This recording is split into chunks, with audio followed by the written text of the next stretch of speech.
So we took an opportunity to take the kids to Redcliffe Plantation, one of our state historic sites, unique piece of history in South Carolina.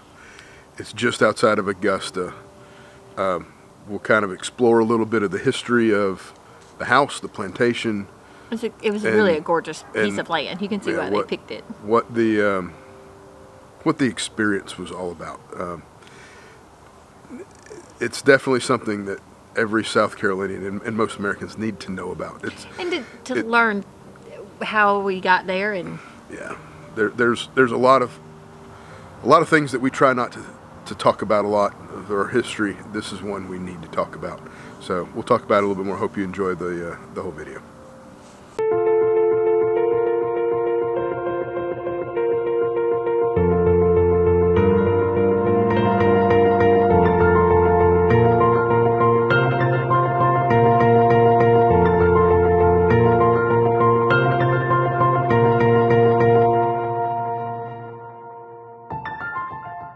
So while we were staying at Aiken State Park, as we are making our attempt to visit all of the South Carolina state parks, this was number 38. We knew we needed to get over and check out Redcliffe Plantation. I will admit I didn't know hardly anything about it except that it was a little spot on the map.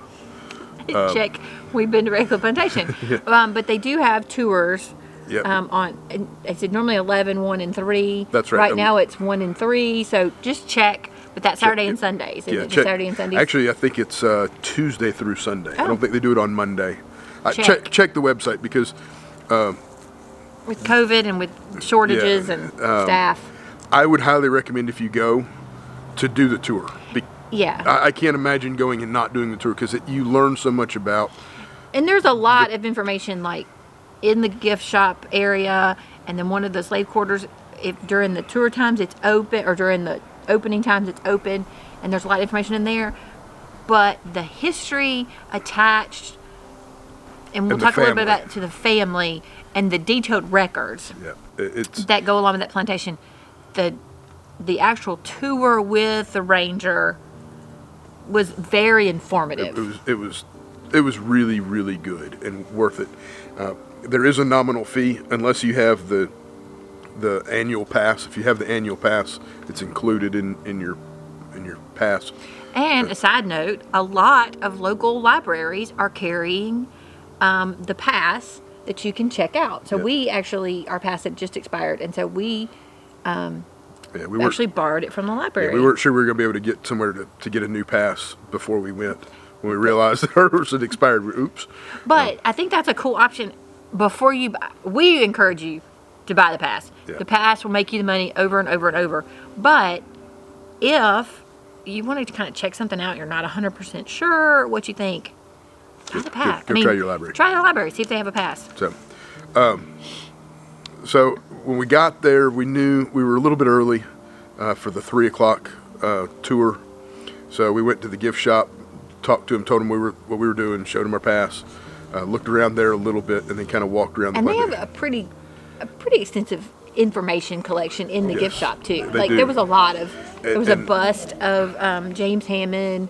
There was some of his records. There was some a map on the wall of his different plantations that he owned, and kind of where they were along the Savannah River. And one thing to say too about this piece of property is it was not a full working plantation. It didn't have giant fields attached, whether it was cotton or indigo or tobacco or whatever. That was not. It was more of a summer home. This was a showpiece. This was his. Home. So. A little unusual as far as these sites go. This actually speaks not only Hammond's own style, it's rather micromanaging, as we will see, okay, but also speaks to the show plantation concept, the idea that these individuals in this time are considered expensive pieces of property, not human beings at all, and he would want them to be seen by his guests and dignitaries as such. It's up on a hill. Yeah. So, Redcliffe Plantation was built by James Hammond. They completed it in 1859. It took him 2 years to build it. He actually purchased the land and the slaves that came with it, and they started. The slaves' quarters were built 2 years in advance, so 1857. And then the slaves because then the slaves built the house. the house and the stables and the Right. all the things. So, and as you walk around on the grounds, there is one part of the stables left. There had been two. One has been removed, but there's one of the stables is still there. There's a slave house that's actually been kind of restored and is actually a little nicer. And they tell you on the tour, this is nicer than what it was. Well, because at it the time. had been it had been a slave house, and then it had been a tenement home, and then Right. it had been several caretaker home. So it had been upgraded over the years. Obviously, it's not what it was. But also two very different experiences we'll be unpacking today in two separate talks along the tour. In the second portion of the tour, we'll be up at the mansion proper. We'll discuss the history of the Hammond family, those members of the white gentry who occupied that home, and how their experiences might have differed from those who occupied the cabins behind us, who will be the subject of our first tour. Individuals who will be formerly enslaved, later tenant and sharecroppers, and then ultimately paid employees of the family who had a pretty vastly different experience than the Hammonds themselves. So we're going to unpack both of those experiences and compare them and contrast them appropriately. So a little bit about James Hammond. James Hammond was born in South Carolina, but to a Connecticut, I believe he said, his teacher. I believe his dad was a teacher or educator. But they lived up in the north. They come from up in Connecticut. That's because his father, Elijah, was a school teacher from Massachusetts, of all places. Right. All right. So, although Elijah did move down to Carolina, okay, and actually Hammond was born in Newberry County, South Carolina in 1807. Absent connections to some of those old families of the South and absent a significant amount of family wealth, he would not have been considered Southern per that political class. There's actually still kind of an old money, new money divide thing that still happens in certain parts of the South even now. It's a lot that kind of traces back to here. Okay, he was born in Newberry, and he was very ambitious. He wanted the political power, and he didn't have it because he didn't have a South Carolina. Right, he wasn't part of the name. South Carolina lineage. So he courted and married a woman who was in that elite, and got his first plantation in the dowry, and continued to grow and expand. And Redcliffe was his last plantation. Like I said, it was his show-off plantation. He had been a congressman from South Carolina. He had become the governor of South Carolina. He actually had to resign the governorship because of a scandal. He had sexually molested 4 of his nieces, and it got public. Who So were he had related resign. to The wife's family, which was Wade Hampton. the Hampton, yeah. The Wade Hampton family. It's huge in South Carolina history of the Hampton family. So he resigned kind of in disgrace, moved back to the plantation house, but came back a couple years later and was convinced the South Carolina legislature to elect him to the U.S. Senate. And he served in the U.S. Senate up until South Carolina pulled itself seceded from the Union, and then he had to resign his Senate seat because he didn't think South Carolina was a state any longer. He was an avid supporter of slavery and that system. James Hammond is actually the one who coined the phrase "cotton is king." And what's interesting to me is, the information that we're telling you that we learned from the ranger really is all learned from his own hand.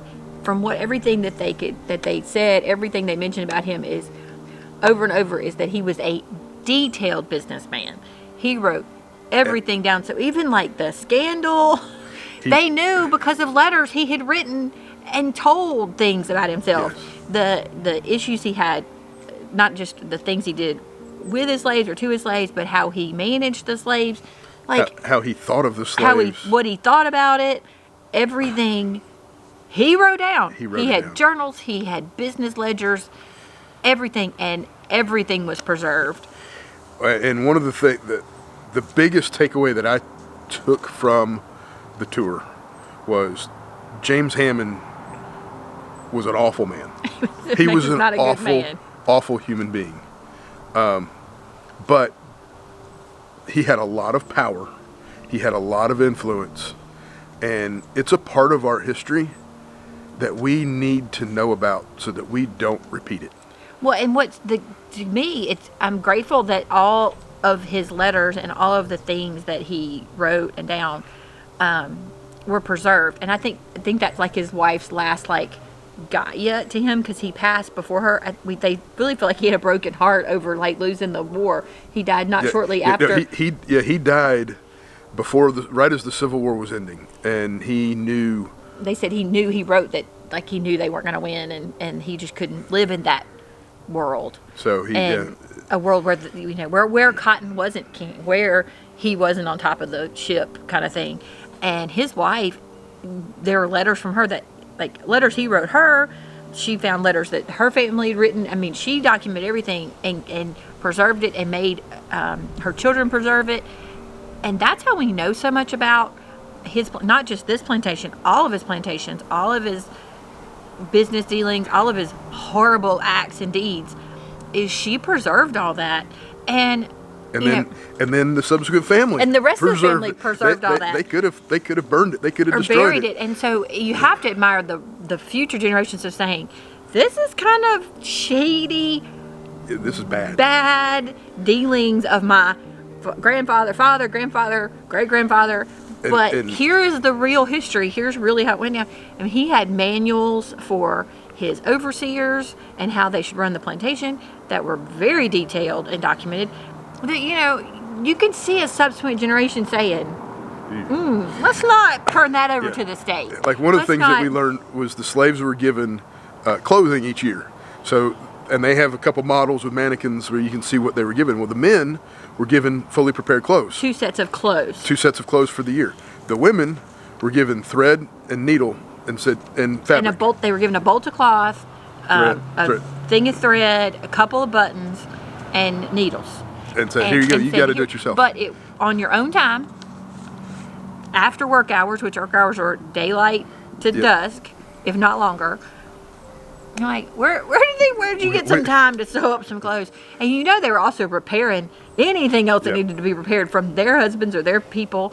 Yeah, it was insane, the amount of labor and just the acknowledgement of his part of just like, well, that's why they're here. Like, they're here to do whatever I want. Whatever. Yeah.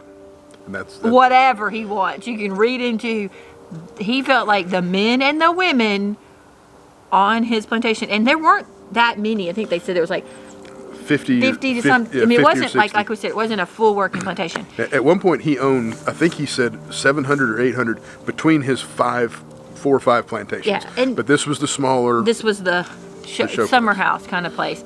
And there was a ton of people still to tend to and care to and do and clean and cook and repair.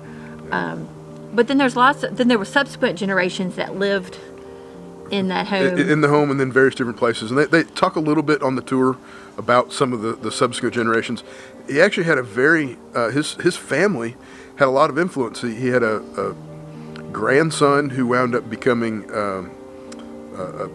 very important in the military hospital system. And then his great-grandson, who's the last one that had ever lived in the residence itself, John Shaw Billings, was the first editor of Time magazine and was the editor of Time Life. So he was the last one that resided there. That was a nephew, the grand. No, he was a great grandson, but it was, and they go through the lineage of how it kind of came down. Yeah. There was actually a neat chart. A daughter that took over it, and it was her nephew, but it all ended up being his grandson. Right. Yeah. So he turned it over to the state of South Carolina in 1975 upon his death. The Billings. John Shaw Billings. And him being the editor of Time Life, he has a lot of photographs and things of the plantation in those eras, but he also helped preserve all of this detail. And you have to admire somebody, in the 50s and 60s not being like, I'm going to bury all that, baggage of my family, but preserving it for the history of, if we don't learn these things, if we don't pay attention to how we got where we are, and we don't acknowledge how we got to where we are, then we're destined to repeat those things. And I'm not saying, slavery is going to return, but how we treat each other and how we respect each other as humans. How we think about fellow human beings. And I mean, and it was really very clear from James Hammond's writings that he did not feel like African Americans were humans. I mean, it was property. Everything he wrote about was property, and not even just the African American, but pretty much anybody that wasn't a white male. Like he basically thought that anybody that wasn't a white male was kind of there to do for him what he needed to do, whether it was, and his wife writes about some of those same behaviors. And it was, and the Rangers, I feel, at first I was a little taken aback. I was like, wow, he was blunt right out of the gate. I was like, wow. But then and he straight up like, this guy was not a good man. He was not a good guy. But then we're not going to sugarcoat that. As you go through the tour and he tells you about the writings, and they bring out the logbooks where he lists his slaves as stock, like his cattle and his horses. And like this one is a mason, so he's worth more money, or right. This one's big and hardy. But one of the things that he did also talk about in the tour was that it was also helpful, though, because as we mentioned, he wrote everything down. He actually wrote down their real names instead of the names like a lot of slave owners, change their names. where they changed their name to whoever their owner was. He kept their names, so they actually have been able to go back and show some lineage.